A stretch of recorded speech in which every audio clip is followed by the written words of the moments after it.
Hi guys, I'm Reveena and welcome to my kitchen. Today we're going to be making an amazing mushroom tart. It looks incredibly elegant, but it's really simple to make and it comes together really quickly. So I'm starting off with some portobello mushrooms and I've just wiped the top down with a damp paper towel. So I'm using 6 and I'm going to slice them into around 1 centimeter thick slices. Now these are going to be used sort of like garnish on our tart. And if you want to skip this step, you can. That's okay. I just like them because I think they look beautiful. And any extra mushroom slices are delicious as a snack or on a sandwich. So cut all of these up. And then we're going to put them on a baking sheet and just drizzle them with olive oil and salt and pepper. Mix that all together and then bake them at 400 degrees for 15 minutes. We're on to the second part of our mushroominess for our mushroom tart. So in a pan, I'm just adding around 1 tablespoon of olive oil. And then I have here 8 ounces of white button mushrooms, which I've chopped, and 1 regular white onion, which I've chopped as well. And that's gonna go into this pan, along with a really good sprinkling of salt and pepper. And if your portobellos have stems on them, you don't really want to put the stems in the oven, but you can totally throw them in here because we're going to be blitzing this up with some tofu and like seasonings and whatnot, and it's just going to make this amazing creamy filling. So don't worry about how this is all chopped, and yeah, just get this going on the stove around medium-high heat for around 10 minutes. When my mushrooms and onions were browned, I added in 2 tablespoons of red wine and gave that a stir just until the wine was absorbed. If you don't want to do red wine, you totally don't have to. You can just leave the wine out. And then when we're blitzing it up, if it needs a little bit more liquid subsequently, you can just do that then. Look at me using big words.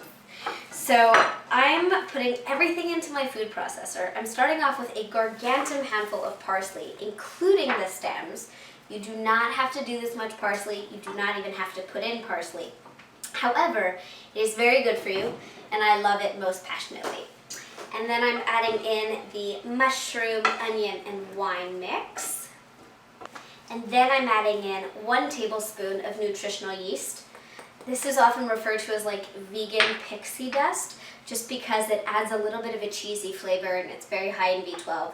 If you don't have it, you don't have to put it in, but I quite like it and I have it, so I throw some in.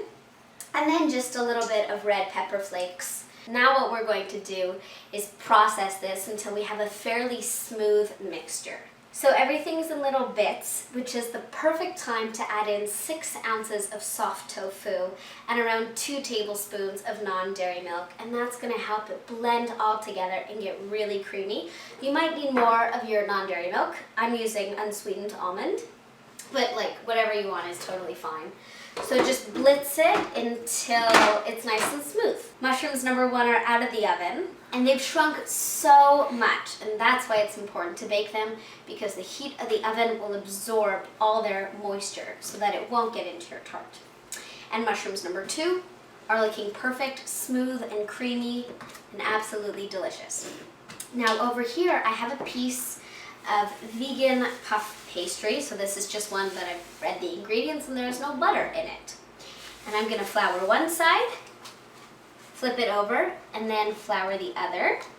Now I'm doing this on a silicone baking mat, and that's going to allow, number 1, no stick, and number 2, it works as a perfect guide so that I know how big to make my puff pastry. If you're going to be using parchment, just cut it to the size of your baking sheet, and then you want to roll this out to the size of your baking sheet plus around a centimeter's worth. Don't I look intense with this rolling pin?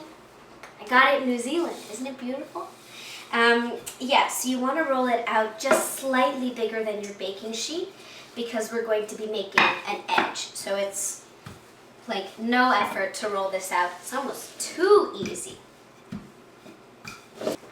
So I'm just laying out my mushroom filling, And now we're just gonna spread it out almost to the very sides. But you wanna make sure just to leave a little bit of room so that you can roll up the edges and make a really beautiful border.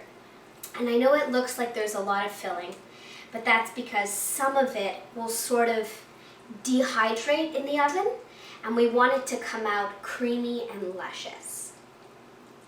So I've just transferred this to my baking sheet, and now I'm artistically arranging my mushrooms. Now, depending on the size of your mushrooms and the size of your baking sheet, you might be able to get more or less in a row, but just sort of, that's why you have mushrooms of all different shapes.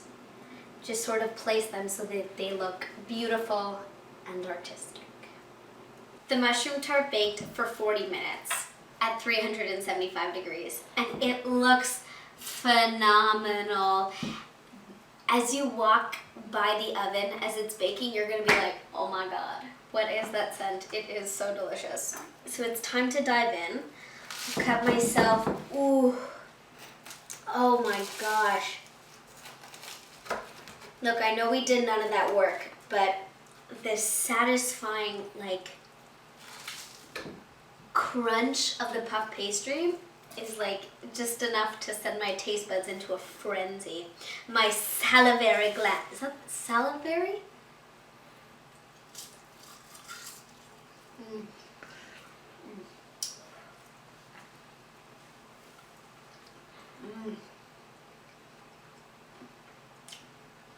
Oh my God, that is so good.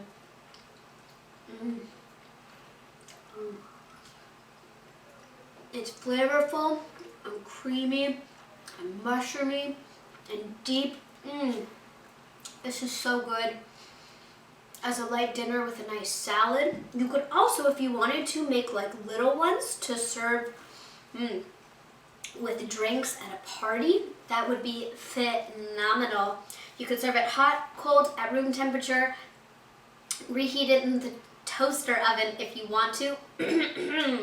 You could also freeze this unbaked and then just pop it into the freezer. Pop it into the oven straight from the freezer and just add like 5-10 minutes to the cooking time. So this is a really great, really versatile recipe. Let me know what you think of it in the comments down below. The recipe itself will be on my site, reveenaskitchen.com. If you make this, share a photo on my social medias. Have a lovely day. Thank you for watching, and I'll see you soon. Bye.